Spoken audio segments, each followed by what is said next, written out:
Imagine um homem que parou a chuva com uma única frase. Um homem que enfrentou e humilhou 850 falsos profetas sozinho no topo de uma montanha. E o mais impressionante de tudo, o único profeta que nunca morreu, sendo levado vivo para os céus em um carro de fogo. Quem foi essa figura misteriosa e implacável? Hoje, você vai conhecer a jornada de Elias, o profeta mais temido da Bíblia. Para entender o peso de Elias, você precisa voltar ao século 9 a.C.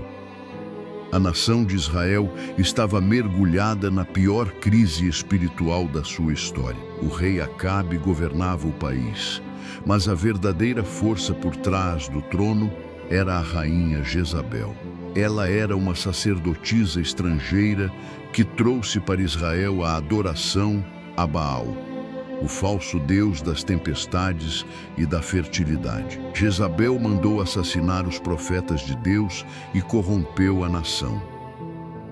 O povo estava dividido, com medo e adorando ídolos. É exatamente no meio dessas trevas que surge Elias.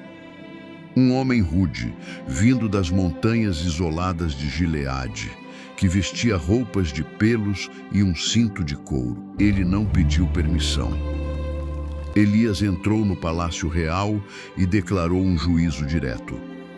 Não haveria chuva nem orvalho em Israel, a não ser pela palavra dele. Era um nocaute contra Baal, o deus que prometia a chuva.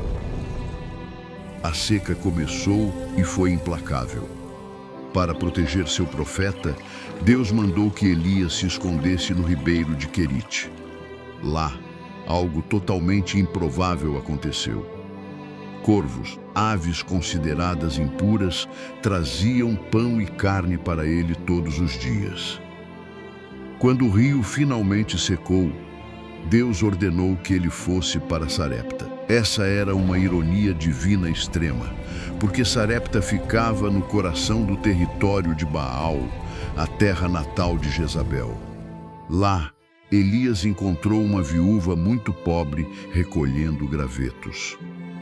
Ela ia preparar a última refeição para ela e o filho antes de morrerem de fome. Elias pediu alimento. Ela confiou e obedeceu. O resultado? A farinha e o azeite daquela mulher se multiplicaram e nunca mais acabaram durante toda a seca. Tempos depois, o filho da viúva faleceu. Elias clamou a Deus, estendeu-se sobre o menino e ele voltou à vida. Foi a primeira ressurreição da história bíblica. Mas a grande batalha ainda estava por vir. 3 anos e meio se passaram e Elias convocou o rei Acabe para o confronto definitivo no Monte Carmelo. Ele reuniu de um lado todo o povo e os 450 profetas de Baal e do outro ficou sozinho. As regras eram simples: 2 altares de sacrifício, sem colocar fogo humano. O Deus que respondesse com fogo caindo do céu seria o Deus verdadeiro. Os falsos profetas gritaram, dançaram e se cortaram o dia inteiro. Nenhuma resposta. O céu continuou fechado. Elias chegou a zombar deles. Gritem mais alto. Talvez ele esteja viajando ou dormindo. No fim da tarde, Elias assumiu o controle. Ele reconstruiu o altar quebrado do Senhor usando 12 pedras. Colocou a lenha, preparou o sacrifício e mandou derramar 12 cântaros de água encharcando o altar. Em meio a uma seca mortal, desperdiçar água parecia loucura absoluta, mas ele queria provar que não havia truque. Elias orou de forma simples e firme. Imediatamente, o fogo do Senhor desceu como um raio. Consumiu o sacrifício, a madeira, as pedras e lambeu a água da vala. O povo caiu com o rosto no chão gritando: "O Senhor é Deus!" Os falsos profetas foram mortos, a idolatria foi quebrada e uma chuva torrencial finalmente lavou a terra de Israel.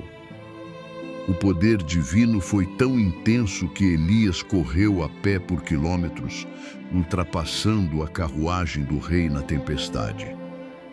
Elias era literalmente o profeta do fogo. Ele também denunciou a corrupção do rei no roubo da vinha de Nabote. E quando o sucessor do trono enviou soldados para prendê-lo, ele clamou novamente, e o fogo do céu consumiu os capitães e seus batalhões em defesa da autoridade divina. Mas a vida dele não foi feita apenas de vitórias épicas.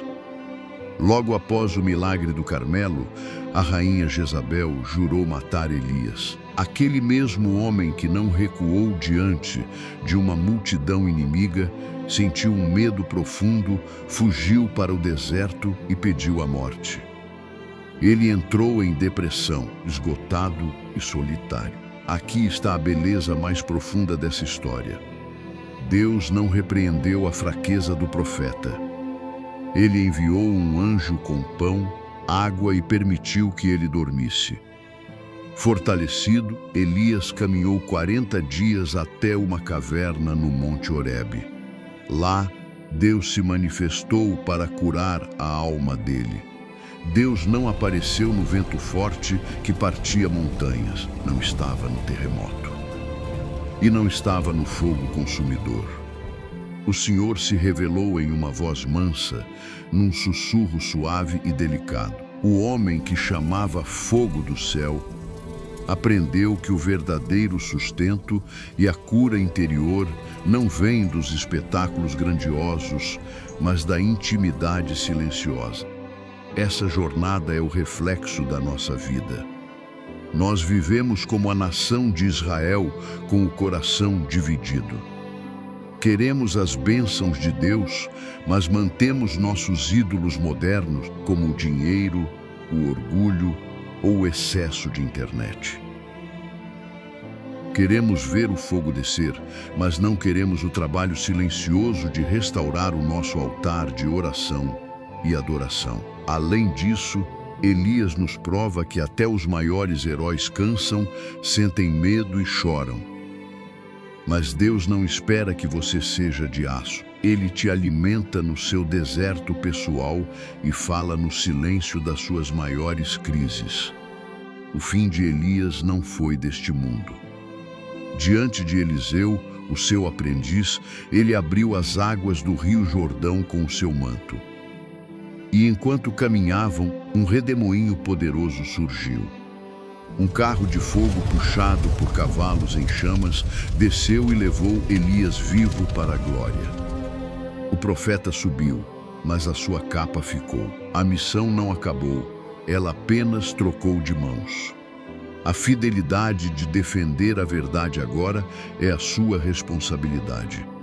Se essa mensagem reacendeu a sua fé hoje, deixe o seu like, inscreva-se no canal e comente aqui embaixo de qual cidade você está nos assistindo. Compartilhe este vídeo com alguém que precisa ouvir essa voz mansa de Deus. Até a próxima jornada.